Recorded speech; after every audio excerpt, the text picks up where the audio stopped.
பாருங்கள், நல்லா சாஃப்டாக வந்திருக்குது. ஹாய் ஹலோ ஃப்ரெண்ட்ஸ், நான் ஆனந்தி பிரேம். எல்லாரும் எப்படி இருக்கீங்க? இன்னைக்கு ரெசிபி பார்த்தீங்கன்னா வெஜ் மோமோஸ். இந்த ரெசிபி பார்த்தீங்கன்னா எல்லாருமே இது ட்ரை பண்ணுற ஒரு ரெசிபி தான். ரொம்ப டேஸ்டியானதும் கூட, யம்மியானதும் கூட. ஈவினிங் டைம் ஸ்நாக்குக்கு ரொம்ப பெஸ்ட் ஸ்நாக் அப்படின்னு தான் நான் சொல்லுவேன். இது பார்த்தீங்கன்னா நம்ம பாயில் பண்ணி தான் நம்ம எடுக்கிறோம். ஸோ இது ரொம்ப உடம்புக்கு கெடுதல் அப்படின்னு சொல்ல முடியாது. நம்ம மைதா மாவுலையும் பண்ணலாம், அதே மாதிரி ஆட்டாலையும் பண்ணலாம். நம்மளோட சாய்ஸ் தான் அது. நான் எப்படி பண்ணேன் அப்படிங்கிறத உங்க கூட நான் ஷேர் பண்ணுறேன். வாங்க பார்க்கலாம். மோமோஸ் பண்ணலாம், ரொம்ப சூப்பராக ஈஸியாக பண்ணலாம். பாருங்கள், இதில் 1 கப் அளவுக்கு மைதா எடுத்திருக்கேன். கூடவே பார்த்தீங்கன்னா ஆட்டா ஃப்ளாரும் பார்த்தீங்கன்னா ஒரு 1/2 கப் எடுத்துருக்குது.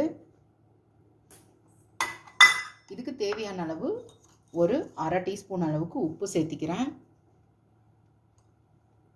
அப்புறமா பார்த்தீங்கன்னா இதை நல்லா கலந்து விட்டுட்டு இதை நல்லா சாஃப்டான மாவு பதத்துக்கு நம்ம பிசைஞ்சு எடுத்துக்கலாம். இதில் பார்த்தீங்கன்னா இப்போ ஒரு டீஸ்பூன் அளவுக்கு ஆயில் போட்டுக்கலாம். போட்டுட்டு இதை நல்லா சாஃப்டாக நம்ம பிசைஞ்சு எடுத்துக்கலாம்.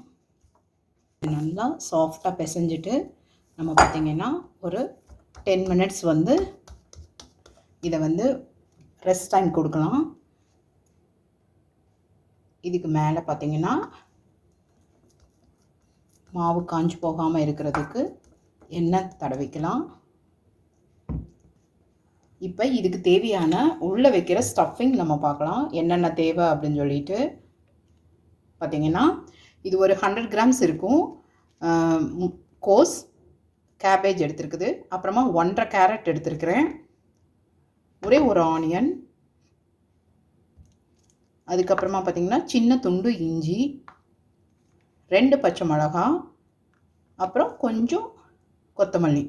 அவ்வளோதான். இது எல்லாத்தையும் நம்ம பொடி பொடியாக சாப் பண்ணி எடுத்துகிட்டு வந்துடலாம். ஃபுட் ப்ராசஸரில் பார்த்திங்கன்னா நம்ம 1 பை 1 நம்ம இப்படியே ஆட் பண்ணிடலாம்.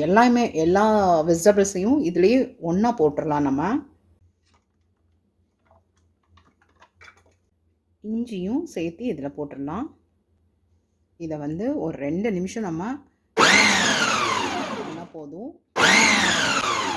எல்லாமே ஒரே நம்மளோட எல்லா வெஜிடபிள்ஸும் ஃபுல்லாக சாப் பண்ணியாச்சு. இப்போ எப்படி பண்ணுறதுன்னு பார்க்கலாம். இதில் பார்த்தீங்கன்னா 2 டீஸ்பூன் அளவுக்கு ஆயில் போட்டிருக்கேன். இதில் ஒரே ஒரு டீஸ்பூன் அளவுக்கு நம்ம ஜிஞ்சர் கார்லிக் பேஸ்ட் ஆட் பண்ணிக்கலாம். அது கூடவே நம்ம இப்போ சாப் பண்ணி வச்ச எல்லா வெஜிடபிளையும் ஆட் பண்ணிடலாம். இதை நல்லா நம்ம கலந்து விடலாம். ரொம்ப சிம்பிள் உள்ளே வைக்கிற ஸ்டஃபிங் பண்ணுறது. வெஜிடபிள் மோமோஸ் பார்த்திங்கன்னா ரொம்ப ஈஸி. இருக்கிற எல்லா வெஜிடபிள்ஸையும் போட்டுட்டு நம்ம இந்த மாதிரி ஒரு எண்ணெய் ஊற்றி இத்தினூண்டு லைட்டாக ஒரு 2 மினிட்ஸ் இதை நம்ம நல்லா சுருளை வதக்கணும். அப்படின்னா நம்மளோட மோமோஸ் ஸ்டஃபிங் ரெடி ஆகிடும். ஈஸியாக குழந்தைகள்லாம் ஸ்கூல் விட்டோ காலேஜ் விட்டு வர்றதுக்கு முன்னாடி 1/2 ஹவரில் நம்ம இது பண்ணிடலாம். இது கூட இப்போ தேவையான அளவு உப்பு மட்டும் சேர்த்திக்கலாம். நான் ஒரு 1/2 டீஸ்பூன் அளவுக்கு சேர்த்திருக்கேன். இது சீக்கிரமாகவும் குக் ஆகிடும். இந்த வெஜிடபிள்ஸ் என்னை கேட்டால் ராவாக அப்படியே உள்ளே வச்சு அப்படியே ஸ்டீம் பண்ணி கொடுக்குறது இன்னுமே ரொம்ப நல்லது. பட் கொஞ்சம் உள்ளே நமக்கு உதிராமல் இருக்கும் அப்படிங்கிறதுக்காக தான் கொஞ்சம் ஆயில் போட்டு நம்ம இதை லைட்டாக நம்ம வதக்கிட்டு நம்ம உள்ளே ஸ்டஃபிங் பண்ணுறோம். ஒரு 2 நிமிஷம் நம்ம கலந்து விட்டாலே போதும். இது 2 மினிட்ஸில் பாருங்கள் நல்லா சுருளை வதங்கிடுச்சு. இப்போ நம்ம இதை ஸ்டவ் ஆஃப் பண்ணியாச்சு. இப்போ இது ரூம் டெம்பரேச்சருக்கு ஆகட்டும். நம்ம மோமோஸ் பண்ணிடலாம். இந்த மாவை கொஞ்சம் நல்லா மைதா மாவு போட்டு நம்ம இன்னும் கூட நல்லா நம்ம பிசைஞ்சு வச்சுக்கலாம். அப்போ நமக்கு ஈஸியாக இருக்கும். இதை ஒரே ஈவனாக ஒரே மாதிரி நம்ம சின்ன சின்ன உருண்டைகளாகவும் எடுத்து வச்சுக்கலாம். இந்த மாதிரி சப்பாத்தி பதத்துக்கு நம்ம தேய்ச்சிக்கலாம். தேய்ச்சிட்டு இந்த மாதிரி ஸ்டஃபிங் உள்ளே வச்சுக்கலாம். கொஞ்சம் நிறையாவே வைக்கலாம். நம்ம பெரிய ஷீட்டாக தான் நான் தேய்ச்சிருக்கேன் ஓரளவுக்கு. இதை பாருங்கள், நம்ம சாரி மடிக்கிற மாதிரி இப்படி பண்ணிக்கலாம்.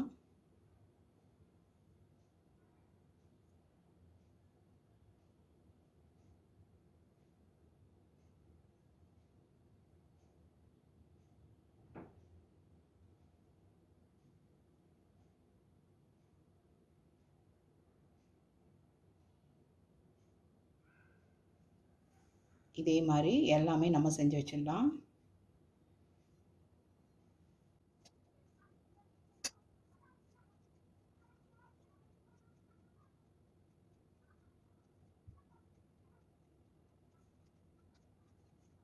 இப்போ நான் வந்து பார்த்திங்கன்னா இட்லி பாத்திரம் வச்சிட்டேன். இது பார்த்திங்கன்னா ஸ்டீமர் தான். இந்த மாதிரி நம்ம இந்த இடியாப்பம்லாம் வேக வைக்கிற அந்த ஒரு தட்டு தான். அதில் லைட்டாக ஆயில் தடவியிருக்கேன். ஏன்னா எடுக்கும்போது நமக்கு பிஞ்சு போகாமல் இருக்கிறதுக்காக. இதை மாதிரி நம்ம எல்லாத்தையும் வச்சிடலாம்.